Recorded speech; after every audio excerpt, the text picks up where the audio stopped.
Good morning, everybody. Welcome to October. As per usual, start with something very fun.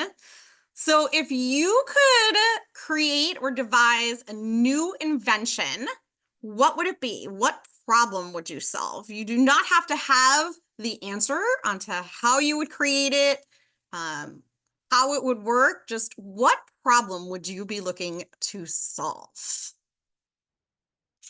What type of invention? Yeah, Lauren. Um, I would really love to have some kind of hair product that kept my hair from matting when it's curly, because that's one of the main reasons that I don't leave my hair natural is because it all just mats and it all wants to be one. So nothing that I've tried has worked. So if I could find a cream, a spray, something, a conditioner, I don't care what it is, if it could be made to where they're like, oh, you'll have curly hair and your curls won't turn into a bird's nest by the end of the day or by tomorrow. Perfect. That's all I want out of this life right now. I'm hopeful that by all of us putting this into the universe. All right, so I can go. So I want something that, like, when you share a bed with somebody, I never sleep as well as when I sleep by myself. I don't like being touched at night, like when I'm sleeping. I don't like sharing blankets. I am a blanket hog. And I hate like hearing other people snore or breathe or when they move. So I want like this invention in my bed where like a wall like when I want to go to sleep, like there's a wall comes up or something. But like when I'm just laying in bed with somebody watching TV or whatever, the wall goes down or like it unseparates. That's what I want. Mindy, you're You know that's describing called another separate rooms. room. They already invented it. Basically, you're saying that when I want to go to sleep, I should just get up and go in another bedroom? Okay. Well, I mean, that you Or can pick him. them out. Wasn't that a whole like Hollywood thing that they were talking about divorce? What's it called? Like bedroom divorce or something Sleep like that? divorce or Sleep something, bed divorce. divorce. All right. It's Well, a you thing. guys, It's really I'm good. It filing can be for really one. good.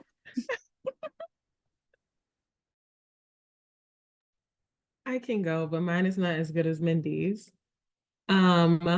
I just don't want to put gas in my car. I always want it to be full. I hate getting gas. It's at the most inconvenient time because I'm lazy. And I would just love it. And my husband does a good job. He puts gas in the car, but sometimes it's not always full. So You have a very sweet husband. thanks. But if he can just keep a schedule, I wouldn't have this issue. We're going to make a treatment plan of it.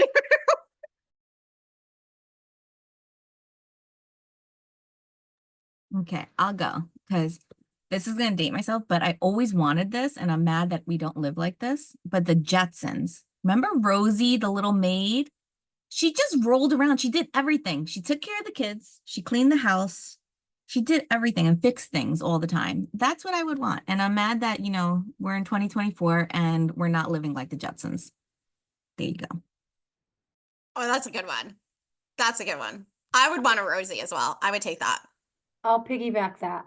I want where if I'm hungry, I just pick a pill and phew, and that's it. Done. No mess, no cleanup, no nothing to do. Spy Kids, Michelle. You know in the movie Spy Kids where they put the meal in the thing and they hit the button and it's like a faux McDonald's meal? Yes. Yeah. That's actually what I thought of. That's why I jumped in on Michelle's because that's what I thought of too. I really was thinking back to that Spy Kids movie where they're in like the little spy den there and they put the thing in and hit the button and it's like a full Big Mac meal. That, yes. Maybe healthy, but I would also eat a Big Mac. So It was the same thing for like, what was it? Back to the Future. He stuck something in and it was like the big giant pizza comes out from like the ceiling and you're just like, oh, magic. All right. Now that you're all making me hungry. Making dinner for a family for the rest of my life seems a little excessive in the adulting realm. I hate the question every day of what's for dinner? That was I don't definitely in the fine print of parenting that nobody told me. Like every listen. meal, It's not every even just day. parents. I don't even like answering that question just for myself. I ask that question every day. What am I gonna make for dinner? Well, good thing is though that sometimes I can just be like, just eat a snack. I'm with you, Lauren. Again, it is not just about having kids. If I could, this is not an invention, but like just a private chef to like give me my food. I don't want to have to come up with a meal for the week. I don't want to have to figure out what I'm eating or making for dinner. I don't want to do it. The fun part is when you come in from work, from a visit or whatever, as soon as you walk in the house, so what's for dinner? I just got home. I don't know. You tell me what's for dinner.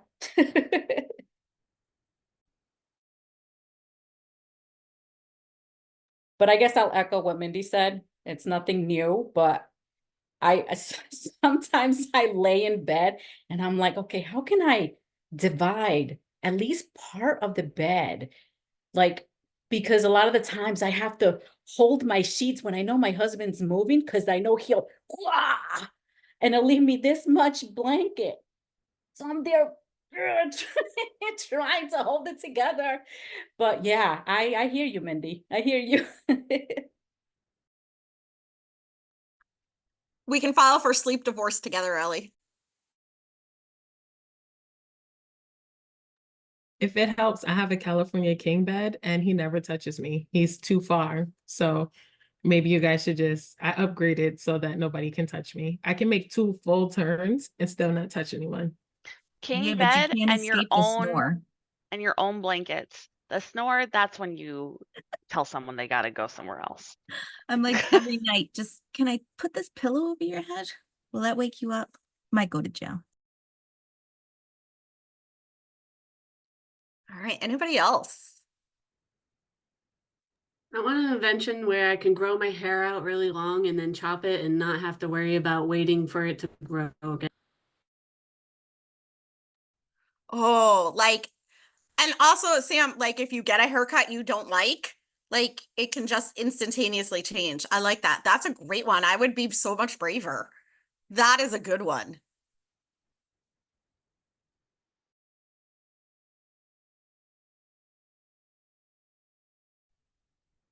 Emma, Mel, anything?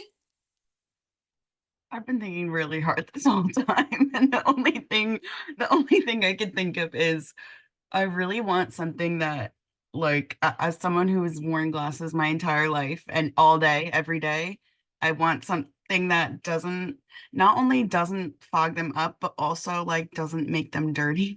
Because I can't even tell you the amount of times I'm wiping my glasses every day and it drives me crazy. And every time I get a new pair, they're like, oh, well, you can get this coat on them and it makes them scratch proof and like smudge proof. And I'm like, no, it doesn't. It never does. You've got a lot of supporters on So here behind that you. would be my invention. Or Emma, a wipe that when you actually clean them, you don't have to do it 17 times to like not get the smudge. Streaks or like little fuzz or like whatever. It's so frustrating. I would say a washing machine that has multi departments on the inside that you can put all the clothes in at the same, and it washes colors, blacks, whites without having to do separate loads. Oh, that's brilliant. Wait, can we also add a dryer that folds the clothes? Because then I'm in. That's why we need Rosie in our life. She washes and folds. Wow, these are some good inventions, guys. I love this. This was fun. Thank you. Okay, so today I want to have a chat about social media and the not so much the dangers because we know it's out there and we could go down a rabbit hole, but for our kids, for the youth that we work with, just some tips for our foster parents on setting some boundaries around phone use, tablet use, and social media kind of use. So I guess I want to start with for the youth that you work with, what are the most popular kind of apps, social media apps that they're using these days? Snapchat and TikTok. Oh, and and for Discord. some reason YouTube, like they like to post shorts on YouTube. Yeah, is everybody else finding that too? Any other ones that Brittany didn't mention? Discord always comes to mind. Okay. Of any of those that or any others that weren't mentioned, do you feel like there's one that has more potential for high risk behavior, whether it's that they're seeking inappropriate relationships or they're being pursued than any other? I think Platform? Roblox, it's not social media, it's more so a game. But from my experience, I think a lot of kids have inappropriate conversations on there with who they think are kids, but they're actually adults. So not just the social media, I think some of the virtual games. That's a great point. Thanks for bringing that up, Mel. Yeah, and I okay. think just to follow up on that with Roblox too, that's a really good one. I think that's one too we don't often think of, but a lot of the younger kids are on that playing games, which I think makes it almost more dangerous because we don't think of it, and they are younger to begin with as they're on there. So, then sorry, go ahead, Brittany. Go ahead. I would also say just Snapchat. Snapchat is big, especially with the teens, and they have it where you have like the streaks. So everybody wants to keep their streaks. So what the streaks is, you have to text or send somebody a message every single day. And as many days as you do it, it counts like as the ticker. So they'll get up to like 400 days and I have to talk to this person or text this person because it's going to mess up the streak. And then of course with Snapchat, the messages disappear. So that has its own worry in it. And then you also can only see up to, I think like 100 or 200 people who see your story. And then after that, it's just as user. So you never know who those people are. That's super concerning. Wow. So I mean, Mariah, you brought up that younger kids oftentimes are on Roblox. Brittany, you brought up that we can't always see who it is, right? That youth are in contact with. So let's talk about the age piece first. If a platform has you must be at least 18 years of age, right, to use this, or you must be at least 8 years old to play this game. I'm making this up, guys. Do you feel like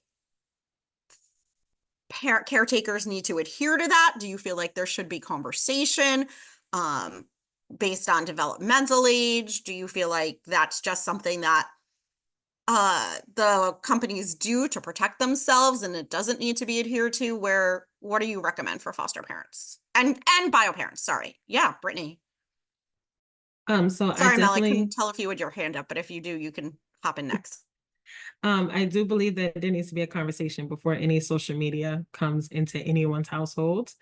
I know most social medias is age 13. I don't agree with that. I feel like you should be a lot older, but I know the law says 13. I would just like to say that even if the app does say, you need to be 18 or 13, understanding that it's just you scrolling and doing math and picking a different year. It's not actually no kind of like verification. So once the kid figures that out, you can just change the birth year and now you're older and you can get access to the game. So my advice is always to put the parent restrictions on the phone before you even give it to the child. And I know a lot of parents say that it takes a lot of time and it is, you have to watch YouTube videos on how to sell these parenting controls. But I say take the time out to actually do it, so that they can't even download the app in the first place, if that's something that you guys decide, so that, you avoid a lot of unnecessary drama in the future. Yeah, Mel, I'm sorry, did you have your hand up before? Or were you? No, I was saying Oh. that I think that some of the issues around that also is that a lot of our foster parents may not be tech savvy. A lot of times they're a lot older. So I think for us, when we come into the home, we kind of have to explain that piece. Like, these are the things that you can do and kind of like walk them through it because they don't know. And that's been my experience too, where they, you know, they don't know until you tell them, like, you can go online, you can shut down you can go and manage their internet time. You can do this. They have no idea that you can do these things. So I think a lot of it is more so like a lot of our homes, the adults are not tech savvy. Like if you have a foster mom that's like mom that's born in the 50s, forget about it. My mom doesn't know how to do anything. So I just know that just me using that as an example, a lot of times it's hard for them to know how to go into the phones. So I think as for FFT, I think what I've seen, either the therapist or the FSS can kind of walk them through how to do it or do it on the phones for them. Because a lot of times they may not know how to, and you know, unfortunately, technology continues to advance every year. So it gets harder and harder. Sometimes even for me, I have to go on YouTube and figure out how to do certain things. So I think that can be very challenging in a way too. And kids always find another route. So sometimes you block it from their phone and they use their friend's phone. So.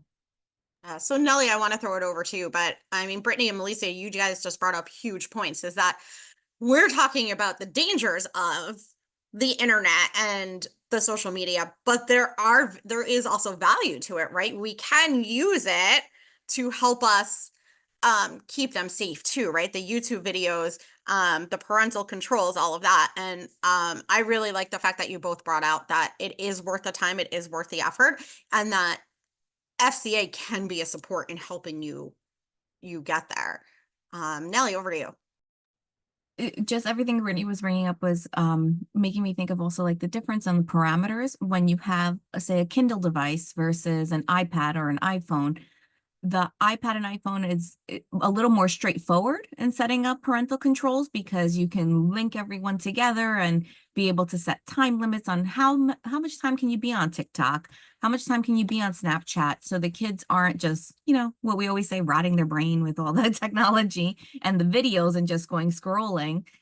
Even for ourselves, we can limit it for ourselves as well, but also looking at how Kindle does it differently. Android devices are a whole nother ball game, where I can see someone having struggles with how to set up those parameters, how to check on it, and what to be able to do. But also a lot of this has to do, going back to what Brittany said, talking about social media in the home. What is it going to be for the kid? What are we agreeing to? What kind of apps are things and what's the purpose behind them? And talking about safety, not posting your pictures of yourself or posting pictures of other people or videos without their permission.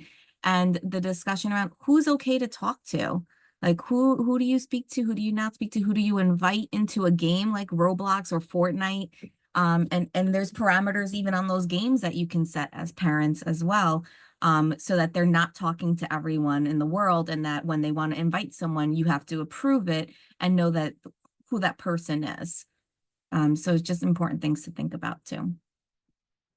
Nellie, I love the fact that you said like, these should be household rules, right? Like social media rules should be just like other household rules. Everybody should know what they are, and the expectations should be set out ahead of time. I think that's a great point. And I don't know about you guys, but sometimes I feel like the rules with social media, phone use sometimes are more reactive. It's after the incident happens, as opposed to proactive. So last question, and before we wrap up, how should a parent, a caretaker navigate sort of setting timeframes around it? Those kids, like you say, oh, my kid's addicted to the phone, they stay up till 2 o'clock in the morning, or oh, they throw a tantrum when I tell them they have to get off their phone and do their homework, those types of things. What are just any general tips for setting up those expectations around timeframes on whether it's Roblox, whether it's TikTok, whether it's the texting with friends, setting up guidelines? You couldn't hear me just say hi, Mel, because I muted myself.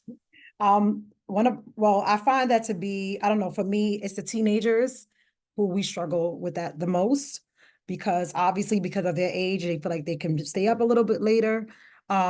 So in the homes that I have, one particularly, the time is 8 o'clock.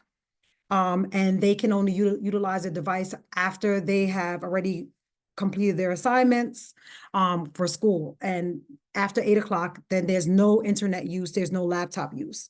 In that particular home, I had a kid who went and got her sister's laptop who's in college. So sometimes they still find ways around it, but obviously, so because it's hard to shut the internet down because there's other kids in the home who are utilizing the internet for other reasons. For that particular kid, it's 8 o'clock, no cell phone. She has to bring her phone down to the foster parent. And the laptops, now recently with some Waterbury schools, they took the laptop back. I don't know if that's every school, but I know one of the high schools in Waterbury, they took the laptop. So the kids cannot take them home anymore. So she doesn't have a laptop, and at 8 o'clock, she has to bring down her cell phone. And so I think setting those boundaries early out when we place a kid to say to the foster parent, what time do you think is feasible for you to shut off the internet? Or what time do you think is feasible for you to retrieve some of these things? And obviously you're going to get pushback.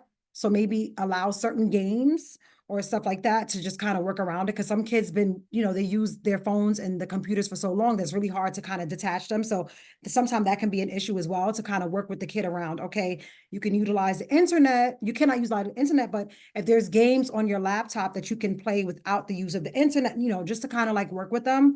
But I think it makes sense to set a specific time. In this home, the internet goes off at this time. And I guess, like I said, you can kind of help work around the kid with other stuff, maybe games or family games, to keep them kind of like focused on other things. But that's always going to be pushback with the teenage community, honestly. It's really always going to be a pushback. Hi, Brittany. Hi, how are you? So I always just advise everyone, foster, bio parents, everyone to have a charging station in their home, which is just a place where all electronics go. So whether you are shutting off the internet or doing anything, just having a designated place. And it's also good for the parent too. Like, you can get off your phone too for a few and kind of, just set it away so that you guys can all spend time together. But then I also just wanted to mention that for a lot of our foster kids, just from their perspective, a lot of them have had unlimited access to phones or electronics for years. And then they come into your home, and a lot of our foster parents are very, very, very strict. Like 7 o'clock, we're taking your phone and we're snatching things away. So just be mindful that going from 100 to 0 is never good either. So just trying to meet the child where they are and trying to find the balance and have that conversation. And like Mel suggested, maybe there's some games you can play that don't require the internet, or, that means re-downloading Candy Crush and kind of figuring that out. But doing some other things. But I would always say, if you're going to take something away, you have to replace it with something else. So you can replace that time with talking about your day, your high and low of your day, or you can make plans for a weekend, or you can also use the internet for good things. Let's say you guys are looking to get a family pet. Can you research, what does it take to get a dog? What does it take to get a lizard? What do they need to eat? So they can still use their devices, but you're using it in a more productive way. So that's my whole spiel, my TED Talk. Thanks for coming. Oh, Brittany. Hey. I like what both of you are saying, right? That when the devices are being handed in, they're being handed in a neutral area. I think that's great, because it doesn't feel, to me at least, that doesn't feel punitive. It feels collaborative. And Brittany, I love your spin that we can still have time on the device, but let's use it for something for all of us, or let's use it for something educational, or there's other things we can do than just doom scroll or play Roblox. And I think helping potentially youth who haven't seen that side of it, other than when they're in school and forced to do something that they don't want to, I think that's a great eye opener. Anybody else? I think it's also important that foster parents stay consistent with it as well, because if they're only if they, specifically with doing it every day and also the time. So like if they're doing it at 8 o'clock one night, you know, whether it's remembering to put an alarm on their phone so they remember to take, you know, not take the phone, but you know what I mean? Like have the child turn the phone in at 8 o'clock every night. So, because I feel like the more lenient the foster parent is with it, the more the child thinks they can kind of get away with, and the child thinks they could be more sneaky maybe and things like that. So yeah. Emma, I think consistency in everything we do, right, is key. So yeah, this is no exception. Hi, Lauren. I think in addition, kind of to piggyback off of what Emma said, for remembering to that time of day, I think that also setting an alarm or something or some kind of a reminder that maybe goes off like 10 to 15 minutes before that time allows the youth or child to be able to transition more easily between using a device to not using a device, because obviously I know transitioning between activities for me too is really difficult to just say, okay, it's time here, let me take this, and oh, I'm in the middle of this thing, give me a few minutes, I need 5 minutes, let me just finish what I'm doing, and or it's really difficult. So having like a notification in the home that says like, okay, well, I hear this sound in, I have 10 minutes left, I have 5 minutes left to wrap up what I'm doing, and then my phone's going to this spot in the home. Yeah, transition is difficult, to your point, not just for kids, right? To adults too. I am actually going to transition us to wrap up here. Thank you guys so much. I'm hoping that this was good reminders for all of us too. I know that one of my favorite apps is Pinterest, and I can definitely get caught down a rabbit hole on Pinterest. So this was good reminders for me as well.